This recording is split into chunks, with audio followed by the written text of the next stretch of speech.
Hi everybody, my name's Jason. I'm Caden. I'm Jaden. I'm Nicole. I'm Eli. And we are the Yahuwah and the Torah channel, and it is a Shabbat. We thank you guys very, very much for hanging out with us. This is probably the most disruptive YouTube service you will ever see, just because we have 10 pit bulls. And unlike dogs, which you can usually silence, the pit bulls are on their own schedule and their own speak. And so we apologize right now before any of this ever breaks out.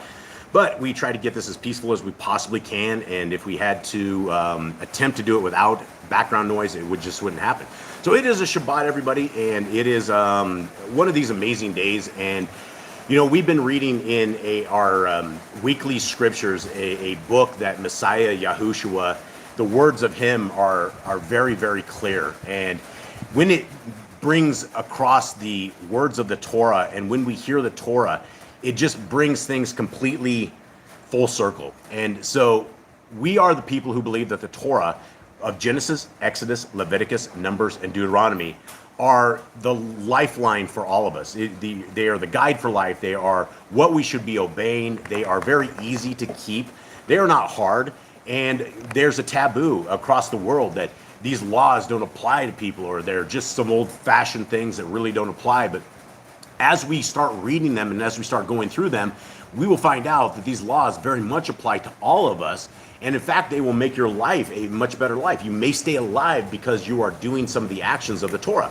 Okay, and so we will begin with our prayer. Okay? Father, we thank you for this day. We thank you that this family could come together once again in your glory, in your word. I ask that the words you have for us to read today is blessed, it is sanctified, that it is something that you want us to read. I ask that you speak through us today, that people can learn, that we can learn, that we as a family can grow in your word and your Torah. And I ask that everything we do is blessed by you, and that your name is to be shouted from the mountaintops. We thank you for everything. In his name, amen. Okay, all right, Eli, do we have our Sefer? Yes. Okay, so let us read our little thing here. We are firing this up. Bear with us as we get this rolling. And Miss Nicole, who do we have? Can you say hi to everybody in the chat room? Yep. Who's there? We have Joanna, Brother Ken, She's across the room if you guys can't hear her fighting the dogs. Zachariah, Rhiannon, Damon, Bikers are here, Philly, Greg, and Cindy LJ. All right, this is the family. So thank you guys very, very much for joining us. We love you guys very, very much. And let us get on with this. Hear, O Yisrael, Yahuwah Eloheinu, Yahuwah is one.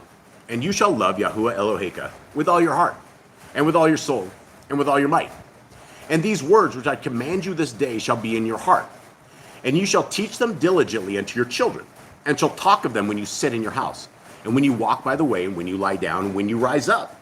And you shall bind them for a sign upon your hand, and they shall be as frontlets between your eyes.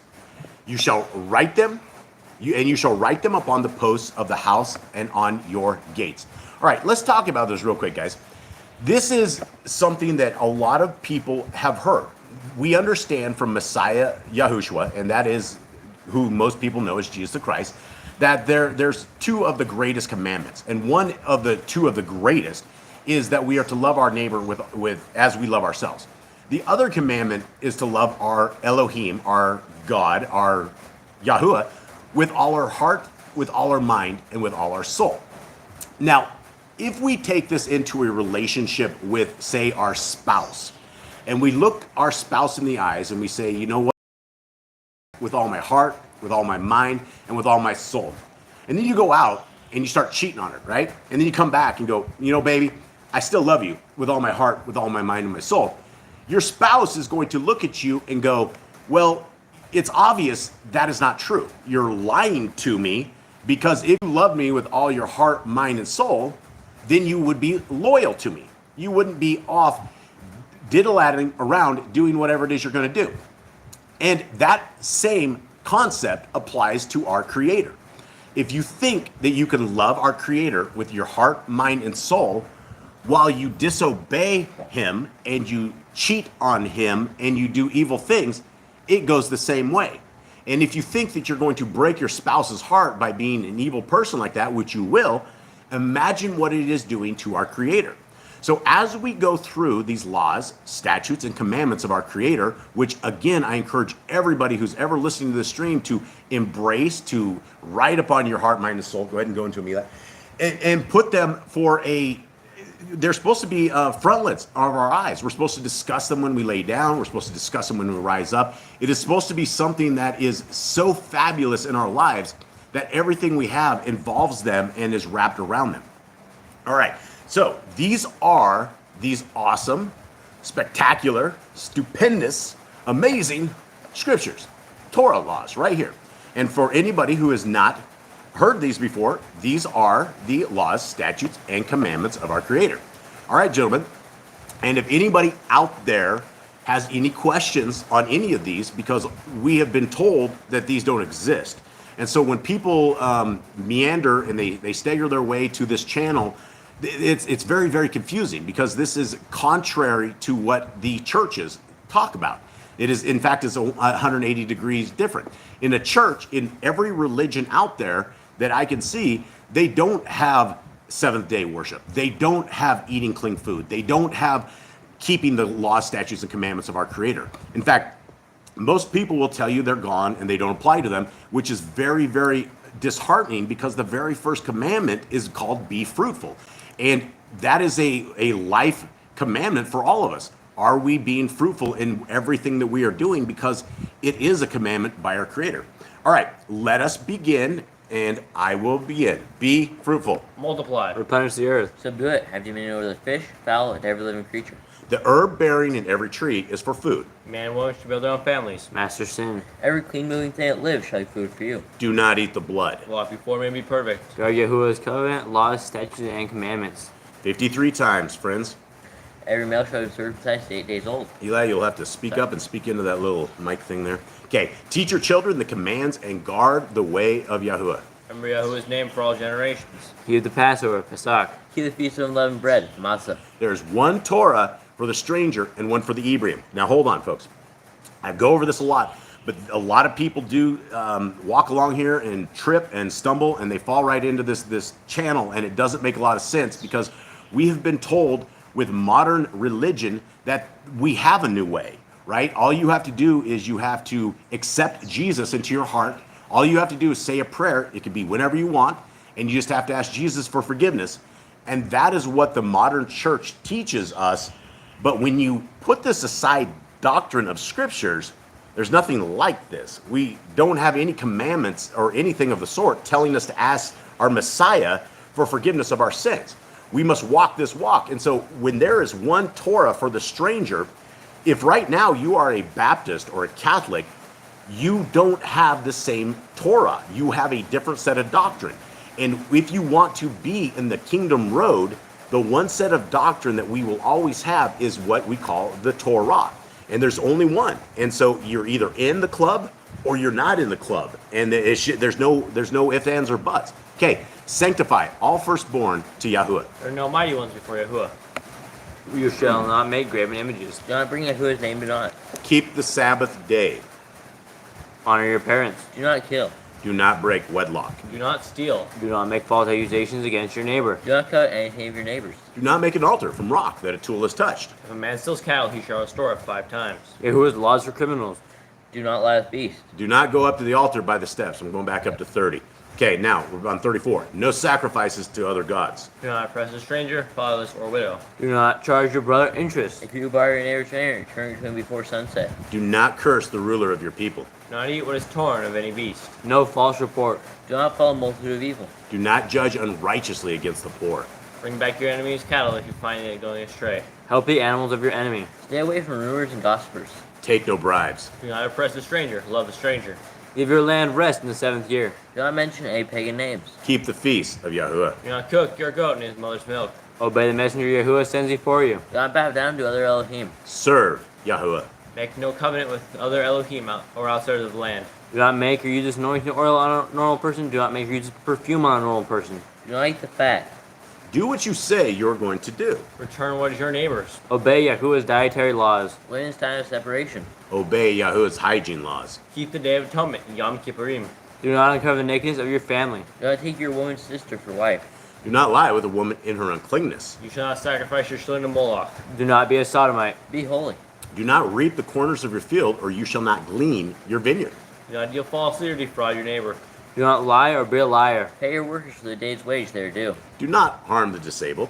Do not endanger your neighbor. Do not hate your brother. Rebuke your neighbor for his sin. Love your neighbor as yourself. Do not divert your cattle. Do not mingle your seed. Do not mingle linen and wool. Do not lie with the taken woman. Do not eat the fruit of the trees for 3 years. Do not practice sorcery. Do not round your beard or the corners of your head. Do not cut yourself for the dead. Do not get tattoos. Do not prostitute your daughter. Do not defile your temple. Do not consult the medium. Respect your elders. Have correct weights and measures. Do not walk in the manners of the nation. Keep the feast of first fruits, Shavuot, and the Omer count. Keep the feast of trumpets, Yom Teruah. Keep the feast of Sukkot, Shemini Atzeret. If you blaspheme the name of Yahuwah, you shall be put to death. If you kill your neighbor's animal, you must give him another. Repay injury for injury. Honor the Jubilee year. Confess your sins to Yahuwah and repay who you have trespassed against. Jade, you're starting to yell on this. I'm sorry. You're doing really, really good job. I think everyone can hear you. Thank you very much. Okay, the Torah of being a Nazir. Wears these on the 4 corners of your garments. The law of whoever touches the corpse. Follow Yahuwah's laws of inheritance. Torah of keeping your oath to Yahuwah. Do not add or take away from the word. Guard your soul. Learn to fear Yahuwah. You shall love Yahuwah with all your heart. Bind the laws upon your hand and the frontlets between your eyes. Write the laws of doorposts. Do not tempt Yahuwah. Do what is right and good in the sight of Yahuwah. Do not be afraid of your enemies. Remember Yahuwah. Circumcise your heart. Cleave to Yahuwah. Swear by his name. Destroy graven images. Do not make an idol of Yahuwah as the pagans do to their Elohim. Rejoice in all that Yahuwah has blessed you with. Do not do what is right in your own eyes. Do not hearken to the words of false prophets. Do not make any baldness between your eyes to the dead. You shall not eat any abominable thing. You shall give to the stranger of clean food that dies of itself, but you shall not eat of it. Your increase of seed year by year. Laws of the end of the 7 years. Do not borrow from the nations. Do not harden your heart nor shut your hand from the poor. Guard month 1 on Yahuwah's calendar. 3 times a year all males shall appear before Yahuwah. You shall make judges and officers in all your gates. Do not plant Asherah poles near the altar. There must be 2 or 3 witnesses. Hearken unto the prophet Yahuwah has chosen. Prophetess of Deuteronomy. Do not remove your neighbor's property line. How to deal with a false witness among Torah keepers. The first child is to get double portions. If your brother's cattle or clothes are lost, when you find them, you must return them. A woman should not wear what pertains to a man, nor a man wear what pertains to a woman. If you find a bird's nest with the mother and the baby's eggs, take the baby soon, not the mother. If you build a new house with a flat roof that is able to be lived on, you must put a railing around it. Do not be a prostitute. Do not use dirty money. Law of divorce. Do not take a person's millstone for a pledge. If you lend to your brother or do not enter his house to get your payment, he must bring it to you. Return his clothing before sunset if that was his pledge. Do not oppress a hired servant that is poor and needy. Every man shall be put to death for his own sin. Do not go back for the forgotten sheaf in the field. Leave it for the stranger, fatherless, and widow. Do not muzzle your ox when he treads out grain. If your brother dies and has no child, you'll take his wife and name the firstborn after your brother. At the end of 7 years, you are to read the Torah at the Feast of Sukkot. All right, that is it. That is those laws, statutes, and commandments that the majority of the world doesn't care about. They don't want to hear about it, and they definitely don't want to keep them. And if you look at them, they're actually really easy to do, right? Things like don't drink the blood, right? That is one of those abominable things that for some reason people like to do. And we're told not to do that because there is life in the blood. And so we're also told not to eat the fat. Those are things that people do. Still, we're told not to eat bacon and swine. People still do that, right? If you love your creator truly and you are being honest, then if you're eating pork, then you're slapping him across the face. All right, so let's get into our reading right here. We are in Genesis 38, and then after this, we have a special bonus with a letter that you guys, I don't know if you guys have read or not, but we are actually going to read it, and it will make this chapter make a lot more sense. Okay, is everyone ready? Yep. Everyone in the chat room still live? Miss Nicole? Yeah, but she says, Philly said that it's choppy for her, but she also said Jeremy can't comment. I don't know why, because he should have a wrench. Jeremy can't comment. Yeah, Jeremy should have a wrench. Did you actually, like, mute him instead of, like... No, I put him with a wrench. Jeremy has a wrench. I don't know where you're at, brother. We might have some stuff to do here. Let's see if this clears up and let us know. Okay, it's much better sound quality. Okay. Yeah, Jeremy, we may have snafu'd or something Might on need to this. Use your tablet. for Well, a minute and swap. This? Yeah. Okay, go ahead. All right, so let's get into this, guys. We are in Genesis 38. And again, like I said, we have something really cool that's going to tie all of this in there today. Okay, anyone have anything, gentlemen? You guys good? Yeah. Okay, let's lock and load. Here we go. At that time, it came to be that Yehuda left his brothers and turned aside to a man, an Adulamite, whose name was Kira. And Yehuda saw there a daughter of a certain Canaanite, whose name was Shua, and he took her and went into her. So she conceived and bore a son, and he called his name Or I guess if you're looking at it, he called his name right? If you're in, what do we make of this? Why is this situation bad already? Because she was a Canaanite. She's a Canaanite, right? And so we are supposed to stay within, back in the day, stay within our tribes. You weren't supposed to go outside of it. You're supposed to stay with your own people, and he did not. And so he married a woman, and he is out of covenant. Sylvia, is she having, the baby Sylvia's having issues too. No, Sylvia has issues with her cell phone. Okay, Sylvia has issues with her cell phone. Yeah. Okay, I'm just checking out chat here with you guys. I wish I could keep the chat on. I do it, but that's why I have mystical. Okay, let's Hold on. continue. Drake says the wickedness of was guilty of, if not stated, but can't be assumed to be especially evil. Maybe the brothers died because their mother was a Canaanite and this broke the covenant. All right, so brother, we have that extra special text at the end. We're actually going to read, and I'll break it to you guys now, the Testament of Yehuda. We're only going to read the second chapter where it explains this part quite a bit. So a lot of things are going to be opened up when we read that. So let's get through this, and then we'll have some fun. We're all having fun, so it doesn't matter where we're at. Okay, and she conceived yet again. Oh, actually, let me hit the last one. She conceived again and bore a son, and she called his name Onan. And she conceived yet again and bore a son, and called his name Shelah. And he was at Kezib when she bore him. And Yehuda took a wife for his firstborn, and her name was Tamar. But was evil in the eyes of Yahuwah, took his wife. Was evil in the eyes of Yahuwah, and Yahuwah took his life. Okay. Anyone have anything? No, I don't think so. Okay. I think I got through don't be evil. like maybe 10. Yeah, don't be. Okay. And Yehuda said to Onan, go into your brother's wife and marry her, and raise up an heir to your brother. And Onan knew that the offspring would not be his.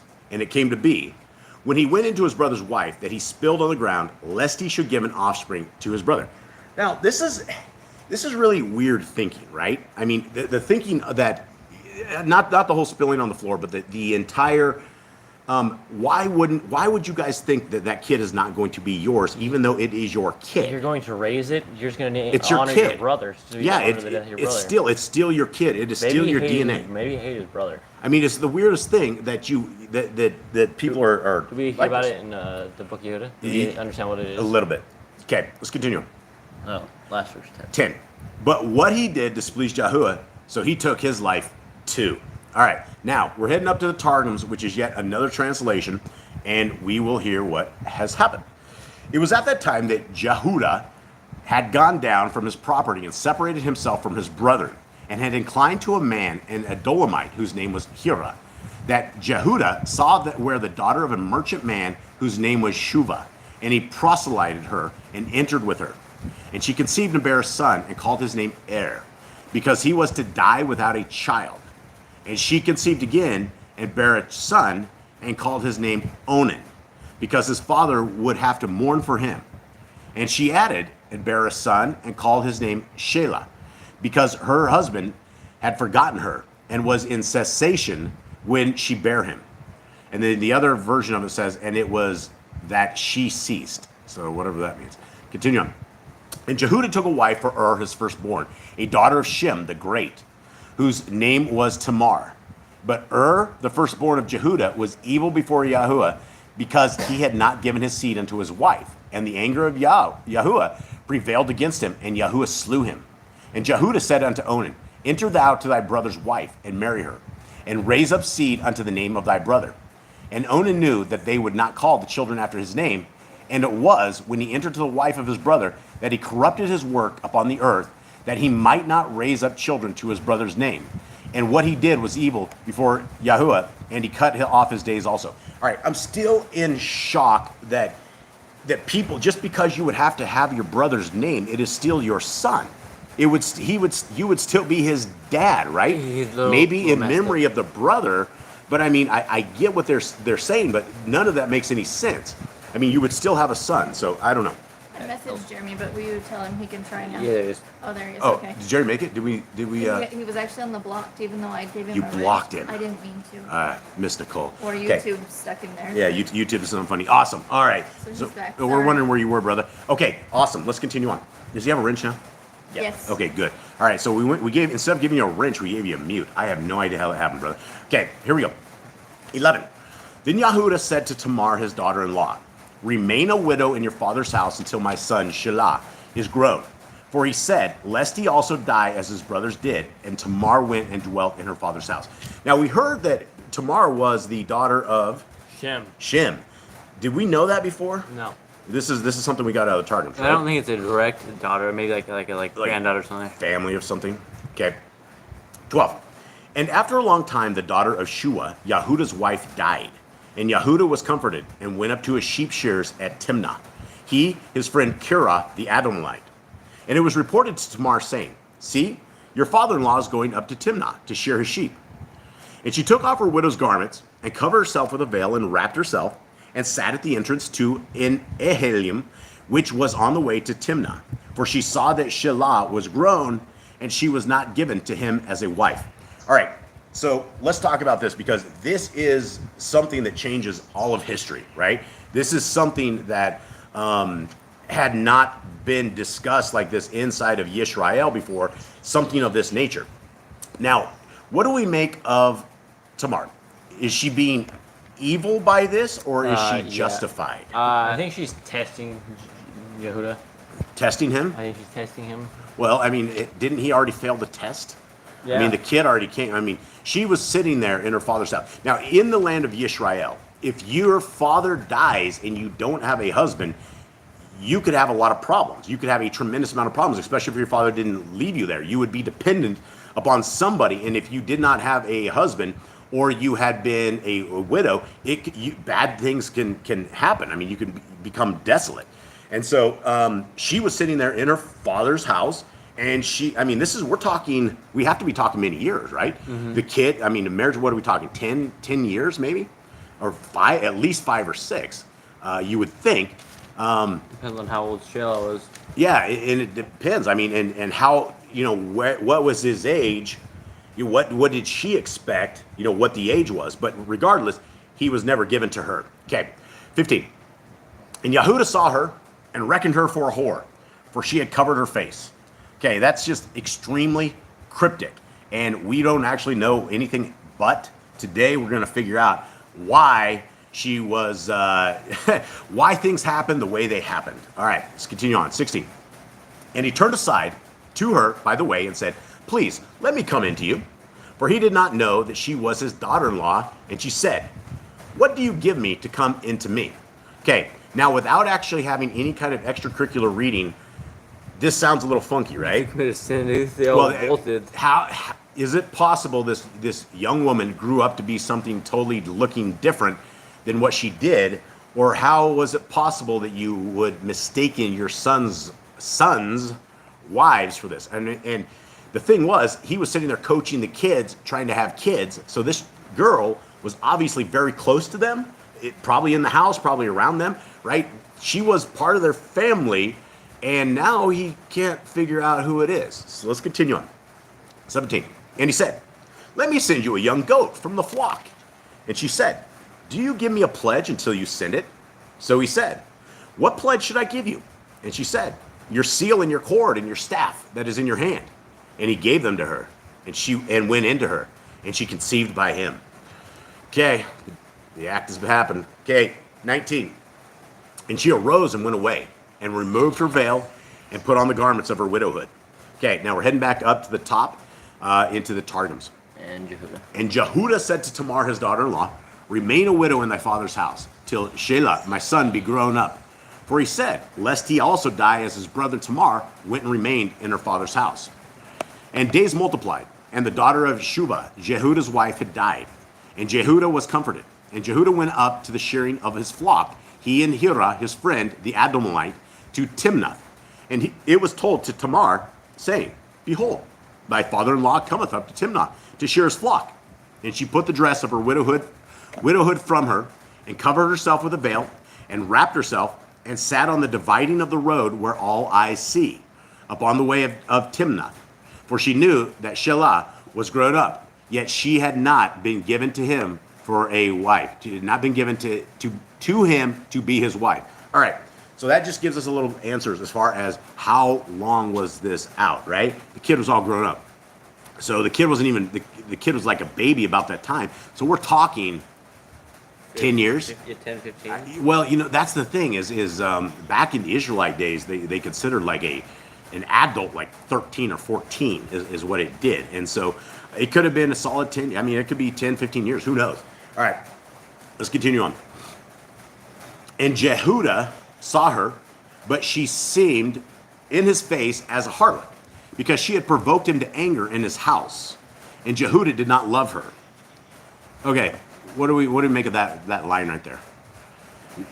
Anyone? He didn't love her. I mean, Because she had provoked him to anger in his house, and Jehudah did not love her. Probably because she had basically killed like both her sons. Probably. She didn't kill I know, anybody. that's probably what she thought. She didn't. Yeah, well, I mean, it could have been. It could have been the Black Widow or something of the sort. But that was very interesting.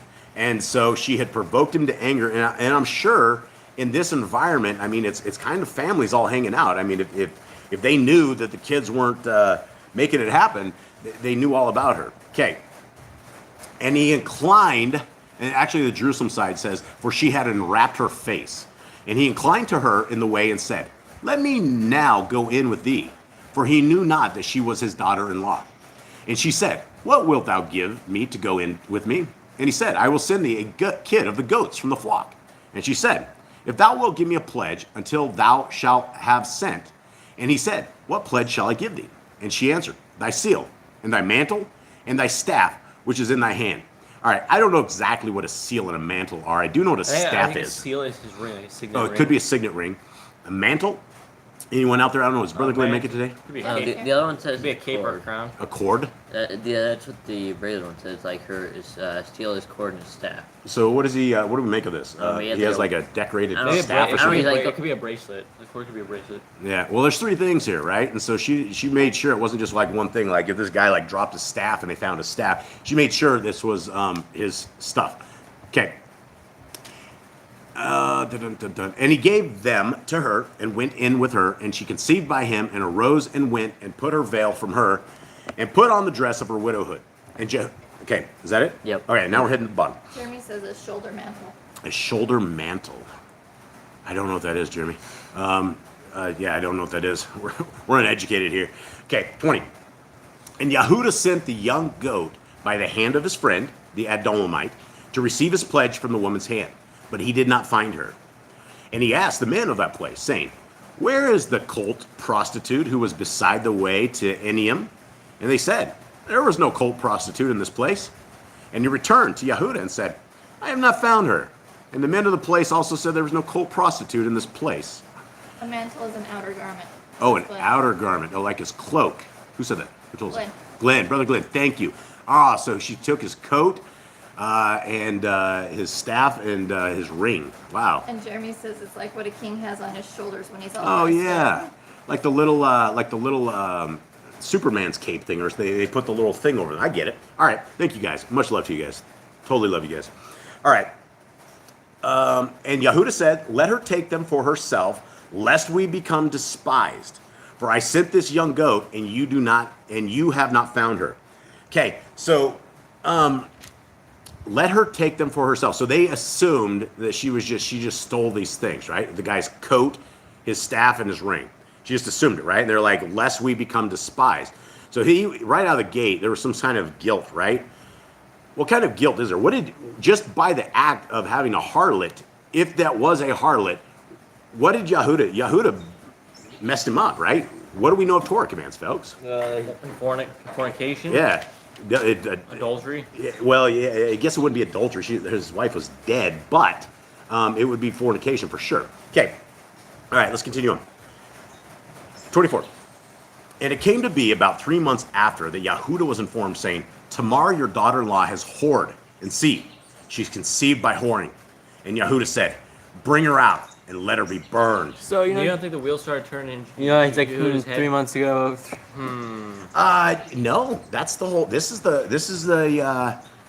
is what happens when you do wrong things. Bad things come back and they will haunt you. And right now it seems like he is oblivious to this entire thing, because he's gonna look like an idiot when this is all over. He's gonna look like a sinner and an idiot. Okay, 25. When she was brought out, she sent to her father-in-law, saying, by the man to whom these belong, I am pregnant. And she said, please examine whose these are, the seal and the cord and the staff. And Yehuda examined and said, she has been more righteous than I, because I did not give her to Shelah, my son, and he never knew her again. And it came to be, at the time for giving birth, that see, twins were in her womb. And it came to be, when she was giving birth, that one put out his hand, and the midwife took a scarlet thread and bound it on his hand, saying, this one came out first. And it came to be, as he drew back his hand, that see, his brother came out. And she said, how did you break through? This breach be upon you. So his name was called Peretz. I don't know anything about birthing children, but I guess that is something or something, some big thing. Babies go back in or something. I don't know anything about it. 30. And afterward, his brother came out, who had the scarlet thread on his hand. So he called his name Zerach. Okay, back to the Targums at the top. It's the end right here. And Yehuda sent the kid of the goats by the hand of his friend the Adulamite to bring back the pledge from the hand of the woman. But he found her not. And he asked the men of the place, saying, where is the harlot who was in sight of the eyes by the way? And they said, there is no harlot here. And he returned to Yehuda and said, I could not find her. And the men of the place also said that no harlot was there. And Yehuda said, lest she have taken the pledge, lest we become a laughing stock, behold, I have sent this goat, and thou canst find her. And it was at that time of 3 months that she was known to be with child. And it was told to Yehuda, saying, Tamar, thy daughter-in-law hath committed fornication, and behold, she is with child by fornication. And Yehuda said, is she not the daughter of a priest? Let her be brought forth and burned. Okay, the daughter of a priest, so that gives us a little Shem. more. Yeah, the daughter. So, but we know that her father wasn't Shem, right? Was her dad a priest then? Her dad must have been a priest. Yeah, I think it went down to the Yeah, I line think of It's from the line of I think Eber became the priest. After Shem. All right, let's continue on. Tamar was brought forth to be burned, and she searched for the 3 pledges, but found them not. Uplifting her eyes to the heavens above, she thus said, mercy I implore from thee, O Lord. Answer thou me in this hour of need, and enlighten my eyes to find the 3 witnesses. And I will dedicate unto thee from my loins 3 saints who shall sanctify thy name and descend to the furnace of fire in the plain of Dura. Okay, this is something we've never, ever heard before, but this is stuff that happens, right? What do you guys make of this? She lost everything, right? She probably hid it. Yeah, she couldn't find the. And this isn't something that you're probably going to want to put on a shelf, right? This is probably something that you would want to hide, because people are going to go, where did you get the staff? Where did you get the guy's coat? Why do you guys have the guy's ring, right? What would that mean? Okay, Jay, do you pay attention here? Yep. Okay. Yep. Okay. So let's continue on with this. In that hour. In that hour, the Holy One, blessed be he, signed to Michael, who enlightened her eyes, that she found the witnesses, and took and cast them before the feet of the judges, and said, the man to whom these pledges belong is he by whom I am with child. Yet though I may be burned, I do not make him manifest. Nevertheless, Yahuwah of the world will cause him in his heart to acknowledge them, and will deliver me from this great judgment. Now when Yehuda saw them, he recognized them, and said in his heart, it is better for me to be ashamed in this world that passeth away, than be ashamed in the faces of my righteous fathers in the world to come. It is better that I burn in this world by a fire that is extinguished, than burn in the world to come with fire devouring fire. For measure is set against measure. This according to that which I said to Jacob, my father. Know now the robe of thy son. So am I now constrained to hear at the place of judgment? Who are the seal and mantle and staff? Whose are this? And Yehuda acknowledged and said, Tamar is innocent. She is with child by me. And the bath call fell from heaven. I don't even know what that is. You guys know what that is? No. And said, from before me was this thing done, and let both be delivered from judgment. I don't know what that is, guys. Brother Glenn may know what the bath call. It has an uppercase B for the bath. I don't know what that It's is. spelled like bath call. B-A-T-H. Bath, and then let's see, 2 K-O-L. words, K-O-L. Bath call. Fell from heaven and said, okay, let's continue on. And Jehudah said, because I gave her not to Shelah, my son, hath this happened to me. But he added not to know her again. All right, is that it, or is there There's another? Jerusalem. Okay, then we have the Jerusalem part of this, and it says, her veil, Tamar was brought forth to be burned with fire, and she sought the 3 witnesses, but found them not. She lifted up her eyes on high and said, for mercy I pray before Yahuwah. Thou art he, O Lord Elohim, who answereth the afflicted in the hour of their affliction. Answer me in this hour of my affliction. I will dedicate to thee 3 saints in the valley of Dura, Hanaba, Mishael, and Azariah. In that hour, the word of Yahuwah heard the voice of her supplication and said to Michael, descend, and let her eyes have light.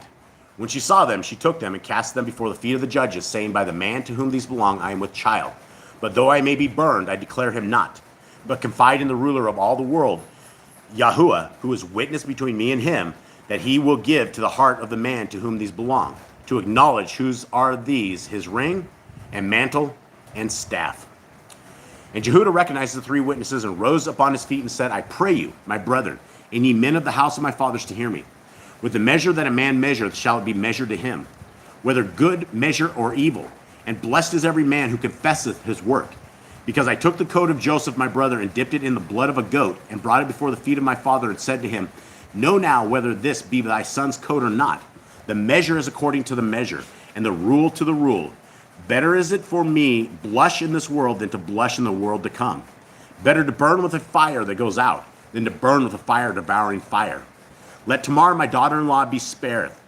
She hath not conceived a child by fornication, but because I did not give her to Shelah, my son. The bath call came forth from heaven and said, both of you are acquitted in the judgment.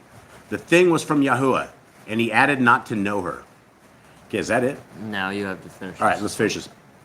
But it was at the time of her giving birth that, behold, twins were in her womb. And it was in being born that the child stretched forth his hand, and the midwife took it and bound it with a scarlet thread, saying, this came the first. And after the child had withdrawn his hand, behold, his brother came forth. And she said, with what great power hast thou prevailed? And for thee will it be to prevail. For thou wilt possess the kingdom. And she called his name Pheretz. And afterward came forth his brother, upon whose hand was bound the scarlet thread. And she called his name Zarat. All right, let's go into our extracurricular bonus material for today, because this is only going to get more interesting right here. All right, so Okay, hold on. Brother Glenn says, in Rabbinic Judaism, such a voice was known as a bat kol, and was a heavenly or divine voice which claims God's will or judgment. It is different from prophecy that God had to choose a relationship with the prophet, while the bat kol could be heard by an individual or group regardless of their level of communication to God. So what is it again? I was like, can you dumb that down for me? It was basically a voice Like a proclaiming ruach? that it was God's will, or that's Gotcha. in Rabbinic Judaism. All right, guys. So we're not going to wrap up quite yet, but what we are going to do is read some really cool stuff. Now, this is a book that we just got done restoring. So we restored this. I think Jade and Eli, congratulations, boys, you restored this. And so let's read this, and let's get a little more adventure on this. I think the dogs are probably going to have to go out here soon enough. Okay, let's begin. Yahudah describes, this is a description of this. Yahudah describes some archaeological findings, a city with walls of iron and gates of brass. He has an encounter with adventures. Okay, the dogs are now officially out, kind of. Okay, let's begin on this. And this is the book, the Testament of Yahudah, chapter 2. And 18 years my father abode in peace with his brother Esau, and his sons with us. After that we came from Mesopotamia, from Laban. And when 18 years were fulfilled, in the 40th year of my life, Esau, the brother of my father, came upon us with a mighty and strong people. And Jacob smote Esau with an arrow, and he was taken up wounded on Mount Seir. And as he went, he died at Iranium. Okay, now this is something that there are 2 accounts of Esau dying. One is in Jasher and one is in Jubilees.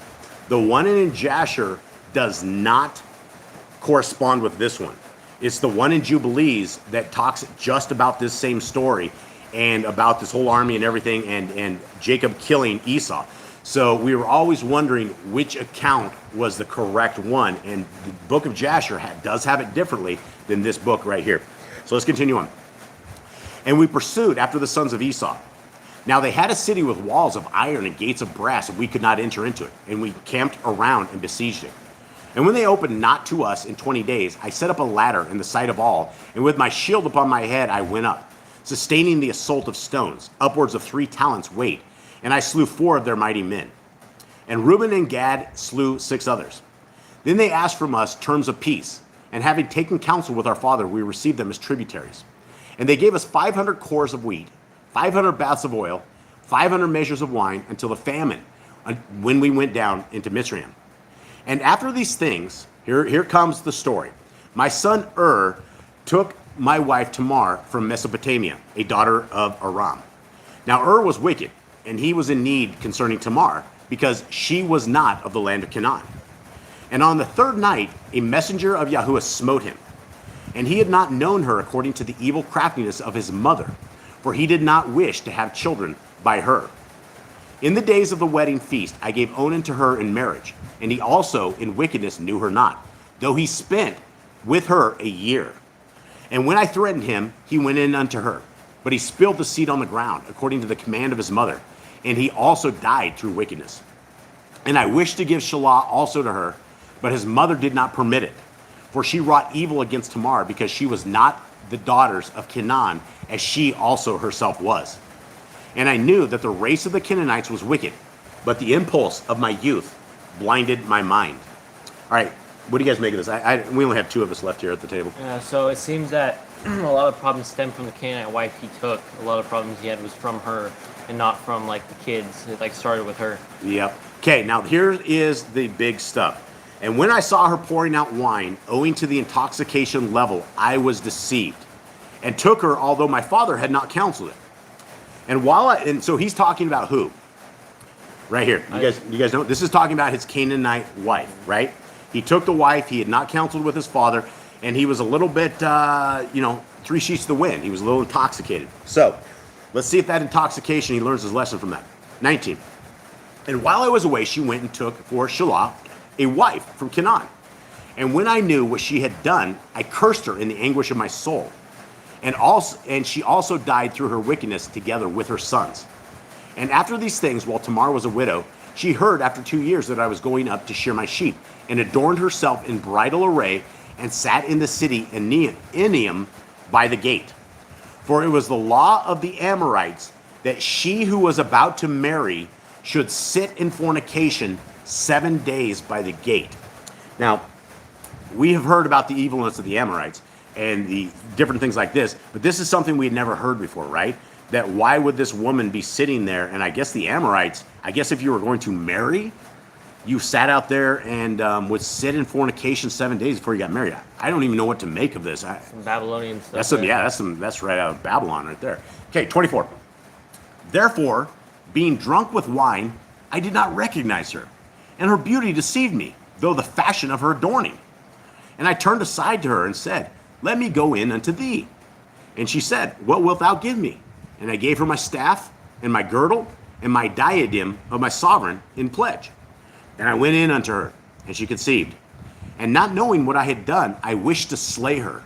But she privily sent my pledges, and put me to shame. And when I called her, I heard also the secret words which I spoke when lying with her in my drunkenness. And I could not slay her, because it was from Yahuwah. So that is some drunken pillow talk. And those are things that you would probably end up not wanting to hear, but she knew exactly what was on his heart. And here we go. 30. For I said, lest haply she did it in subtilty, having received the pledge from another woman. But I came not again near her while I lived, because I had done this abomination in all Yisrael. So his thoughts were, right, that maybe she got these pledges from the other woman, right? But he knew, because she had given him the old pillow talk, that it wasn't, it was her. Okay, 32. Moreover, they who were in the city said there was no harlot in the gate, because she came from another place and sat for a while in the gate. And I thought that no one knew that I had gone into her.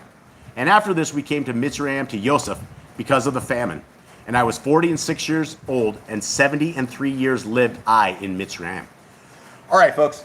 So that is the end. That is where we are doing this. We are heading off to our other, to our ending. If anybody in the chat room has anything at all, let us know.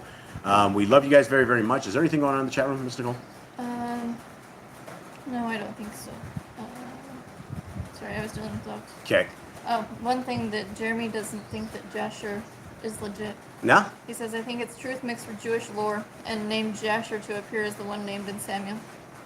There's a lot of stuff that does correspond. You know, you get that. A lot of people will say, you know, that about Jasher and also Jubilees. And I guess, you know, when you're looking at stuff like this, you got to pick the meat and you got to spit the bones. And I guess once we start reading enough of these, there should be enough corresponding evidence along with it to be able to figure it out. I do like Jasher. I do like Jubilees. I like both of them. I know a lot of people have problems with them. And I guess my only advice would be to spit the meat or spit the bones and eat the meat. And yeah, I mean, it does. I mean, what do you guys think? Jasher? You guys have all read that. We've read that I mean, a it zillion times. seems all right, but the more we read other books and it says other things, it might be. Well, you know, differences. the stuff of the lore, I think he probably would be talking about the strengths of the children of Yaakov. Remember, I mean, if the book of Jasher is correct, then they were like, at some level, they had like superpowers. But as you read the testaments of these guys, they talk about it as well. And in fact, if you read the very first chapter of Yehuda, he talks about being huge and strong and fast and kind of the same description. And so, I don't know. I guess we'll have to figure this stuff out, you know, as we go along. Anyone else have anything else out there? No, Chris Z, or Bobby Z, Chris is here, and so is Marina. She Oh, showed Marina. up. Yeah. Marina showed up. Hi, sis. Hi, Chris. Sylvia, I don't know if I said Yeah, that we earlier. saw Sylvia. Okay. Much love to you. All right, guys. Well, I guess that's it. We are going to finish this with a song here, and we love you guys very, very much, and we will call this a day.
Jake. All right. And Yahuwah spoke unto Moshe, saying, Speak unto Aaron and unto his sons, saying, On this wise you shall bless the children of Israel, saying unto them, Yahuwah bless you and guard you. Yahuwah make his face shine upon you and be gracious unto you. Yahuwah lift his countenance upon you and give you peace. And they shall put my name upon the children of Israel, and I will bless them. All right, family. We love you guys very, very much. Have a wonderful week. Enjoy the rest of your Shabbat, and we are out. All right. Much love. Shalom.